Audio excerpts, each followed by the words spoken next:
Welcome back, viewers. You are still tuned into Prime Live. We're about to delve into tech with Brendon Peterson, where we are going to dive into the latest tech trends and innovations.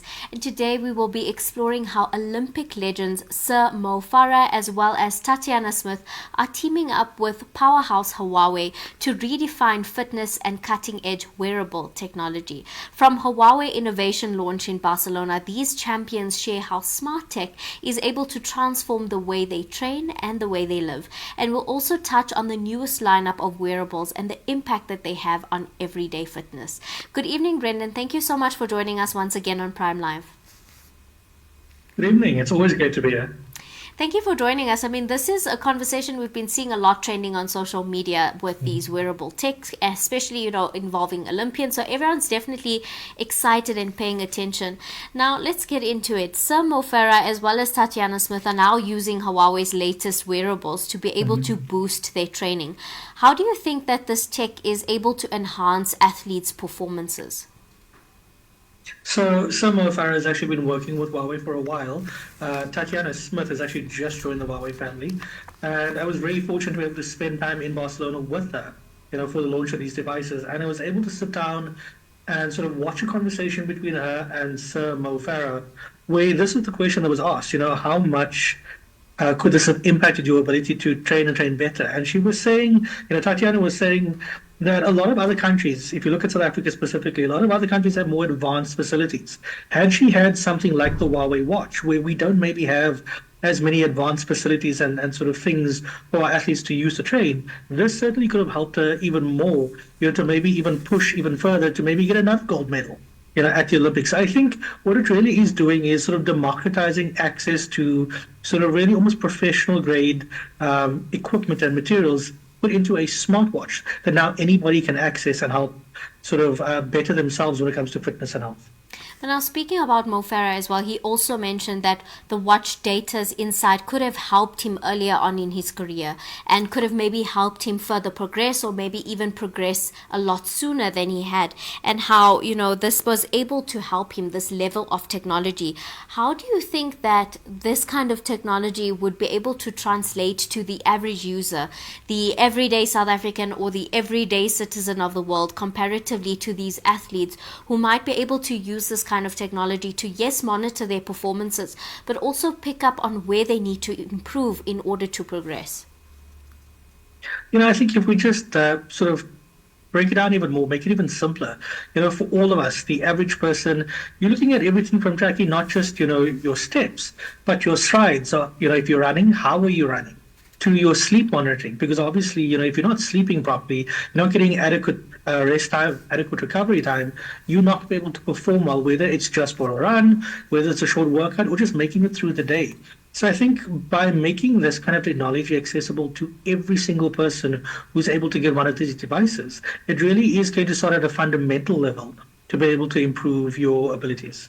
We're also seeing this wave of health and fitness becoming very popular on social media. So it is very trendy to be healthy. It's very trendy to be able to track your steps every day. And then, getting into that further detail of your strides and how you can improve them and how you can improve on getting those steps even faster throughout your day, or even sleep monitoring, because there is a lot of conversation and it's become very trendy talking about sleep patterns and how the healthier your sleep patterns are, the healthier you are as a person. So I can definitely see this kind of technology being, very popular to a particular market, especially the health and fitness junkies who really enjoy tracking their day-to-day monitoring, whether it's their sleep, their steps, or even their fitness levels as well. So I can definitely see it appealing to that kind of market. But like you said, a wearable technology is still very a niche market, particularly because we talk about things like developing countries and athletes in developing countries, or even everyday citizens in developing countries particularly. What do you think the accessibility of this kind of technology would be in developing countries, particularly those without the extensive training? We saw also the Olympic Games with the Pakistani javelin thrower who had very little access to resources that other countries had all this high-tech type of equipment to train with to get ready for the Olympics, whereas the Pakistani gold medalist fitness actually had very limited access Yeah. to high tech resources to be able to train, but still ended up with a gold medal. Yeah, again, this is something that Tatjana Smith referenced. We as South Africa might be slightly more fortunate than some of our counterparts on the continent, but we still are at a disadvantage to far wealthier nations, like the United States, like parts of Europe, which is why so many of our athletes will go over there to train. And because these devices are not just, priced at various price points that make them fairly competitive, they're also compatible, across the board, whether it comes to, using it with a Huawei phone, with any Android phone, Samsung, Oppo, Vivo, OnePlus, Honor, whatever, or an iPhone. It works across the board. And you don't see that happening with a lot of the other wearables. Most of them are just sort of stuck within their own operating system. So I think that also opens it up, making this kind of technology more accessible. And if you look a little bit further than just sort of the Watch GT5 series, Huawei's got something called the Watch D2, which they've also just recently announced. And what this one does is it does blood pressure monitoring. So when you go, to monitor your blood pressure, they put the cuff around you, they sort of inflate it. It does all of that thing, takes a little while. This has a strap that can actually inflate. It can do all the same things. It's medically certified. It's a medical grade device that just looks like a smartwatch. So, it's not just about democratizing this sort of technology to make it easier for you to train and recover. It's also just about basic healthcare that more people should be able to access. I think that's really innovative, particularly for people who have comorbidities, people who have things like high blood pressure and things like that. It can be really innovative in being able to detect when your pressure levels are way too high, which puts you at risk of a stroke. So you can get to a medical facility as quickly as possible. That particular device, as an example.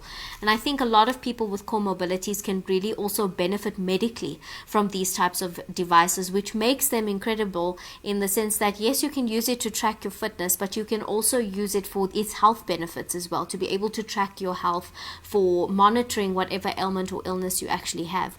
And, coming back to the comment that Tatjana made, I think as a former athlete, having been a swimmer as well, when you look at and you get to meet athletes from around the world and you get to compete with them, you do realize there's that very big gap in access to high tech and innovation in terms of helping your performance and helping you progress further, and even in training. And a lot of us were stuck with the stock standard pools, where you have these innovative pools that Yeah. have current and things like that to be able to make you stronger in the water. But it's incredible that they've partnered with Tatjana, especially being a beacon of hope for South Africa, and hopefully bringing this kind of tech and innovation to South African athletes as well, which is really, really cool. But I want to also talk about some of the features of some of these wearables. I mean, I want to particularly talk about the Huawei, the watch, the GT5. Can you talk to us about what are some of the standout features for you that you feel are just really innovative, and something just that is really innovative and cool, and something that people should know about? I mean, firstly, it looks like a normal watch. If you look at it, it's not a square watch. It looks just like a normal watch. I think that goes a long way to sort of making it more sort of user-friendly, more appealing to a lot of people. But what's nice about it is obviously it's available in two different sizes. There's a 42 millimeter, and I think the other one's 46 millimeter. I speak under correction. Um, but what's nice about them is in terms of the features, these things can now do things like, track your heart rate, your blood oxygen levels, so your SpO2 levels, your respiratory rate. They've now also got a new emotional well-being assistant. So, by answering a few questions, engaging with the watch, it can sort of help determine what is your emotional state, maybe give you some advice and guidance. If you're in a difficult situation, maybe step away from the situation, take some time out, phone someone who can help you. It can give all sorts of different advice. And then what's I think is really cool about these devices is, it's one thing to have a device that can give you, everything under the sun. But if that device only lasts for 15 minutes or one day, that's kind of pointless. These devices can last up to 14 days or, 7 days, depending on the size. The smaller one will be 7 days. The larger one will be up to 14 days or 2 weeks on a single charge. So, you're not also having to worry about, oh, I need to charge this. How do I track my sleep? How do I do this? How do I do that? How do I stay in contact with people? That's one stress that's been removed from it. That was actually going to be my follow-up question. I was going to ask about that because we know with our cell phones they don't last very long, and as the device Yeah. ages, your battery seems to just deplete quicker and quicker. And that was exactly going to be my question. It's amazing that these devices do all these incredible things, but it's not helpful if they're dying after 3 hours and then you can't use them anymore. But I think that is so dynamic, and that's such an interesting concept. The idea of being able to monitor someone's emotions. I think the world is definitely becoming more woke when it comes to mental health and monitoring mental health and removing that taboo from mental health. And the fact that your little handy watch on your phone can help you monitor your mental health. And then not just that, but also give you some advice or maybe an inspirational quote to help you. For people with depression and anxiety, that could be really innovative in terms of just having that little pick me up or a little device that's going to help you monitor your highs and your lows would be incredibly innovative. So I think technology is moving in a really great space in this, based on our conversation today, medically speaking. I think there are a lot Yeah. of benefits to this kind of tech for the everyday user as well, more than just your athletes and your high performance athletes and Olympians as well. But this is now a trend, and it is going to become even trendier, and it's absolutely, I think, going to take off really, really well. Now, from a tech perspective, what innovations in Huawei's new variants or different wearables that are coming out do you feel make them really stand out from their competitors? Because we know that Huawei has been competing with Apple for the longest time now, and Oh yeah. these new innovations are absolutely something that I've never heard of and I didn't think was possible on a wearable piece of tech. So what do you think are the main features that are making them really stand out? And we know in the past they've been a threat to Apple for the longest time, but in this Yeah. new tech that's come out, what do you think has made them stand out the most? I think there's a few different things. I think Huawei certainly is one of the most innovative, if not the most innovative, sort of consumer tech companies on the planet, despite, all the sanctions and things that they're facing. I think the different ranges of devices, because, there's the GT5 series, which is, GT5 and GT5 Pro. There's the Watch D2, which is the blood pressure monitoring one. They've also got the Huawei Watch Ultimate, which takes on sort of, like the Apple Watch Ultra, Samsung's Galaxy Watch Ultra. This is an update to the second generation of that. What's cool about that one is it actually offers up to 100-meter diving mode with audio functions, which none of the others are capable of doing. So, this one almost looks like a Rolex, and it's giving you features that you would usually find on like a proper dive watch, even more than what Apple and Samsung are doing. So I think that really is where Huawei is playing and what's making it so different is they're hitting all the different price points. They work across all different operating systems for phones. And then, they're also just pushing the limits of what they can do in terms of how much you can use your device and how far you can push it in terms of the features and functionalities. And I think what they really are doing is making health tech more accessible to more people in a way that is also more appealing and more affordable to anybody else. Because if you look at, Apple, Samsung, great devices, they're still very, very expensive. And I think out of the reach of many people. Whereas with Huawei, you're finding options that are not sort of compromising on quality or features at a still very affordable price. I think they're also very much pushing our perspective on what we think tech is capable of, and not Yeah. just these ginormous machines that we think about. And when we think about all these different functions, you in your mind picture these huge machines that are doing all these minute little things like monitoring your Mm. blood pressure and your change in mood. But something's wearable, and as wearable as an everyday watch that you can have on your hand every single day. So it's definitely pushing our perspectives of what is possible with the innovation in the tech space. And I think that's why Huawei was always a threat to your big mega houses like Samsung and Apple as well, because even with the cell phones, when Huawei came in, it completely took over. You almost got the Yeah. same experience and benefits of having a Samsung or an Apple, but at the price point of a Huawei, which made it more accessible to more people. And I think it's a really cool idea, the fact that we're making healthcare and these kind of health checks more accessible for people who are struggling from underlying conditions, who might have to go in almost once a week to go and have this checked out by a medical Yeah. professional. They could do it from the comfort of their homes or even the comfort of their desks as well. But in closing today, what do you think? I know this is probably a very broad perspective question, and I'm probably going to imagine in my head that one day these little wearable tech devices are going to help us fly to work. hopefully because I don't like to drive. But what do you see as the future of tech, especially particularly these wearable tech devices? That is such an interesting and broad question. I mean, if you look at the watches, for example, we've just been talking about, one of the things is not just making this health tech accessible. One of the things I completely forgot to mention in the wealth of things that they've done is, they're now sort of bringing a feature where you can share your health data that your watch has tracked with your doctor. So now you're looking at technology being able to maybe not give advice, but supplement what your doctor is able to check. So I think there's one aspect of how technology is going to be impacting the way we engage with the world.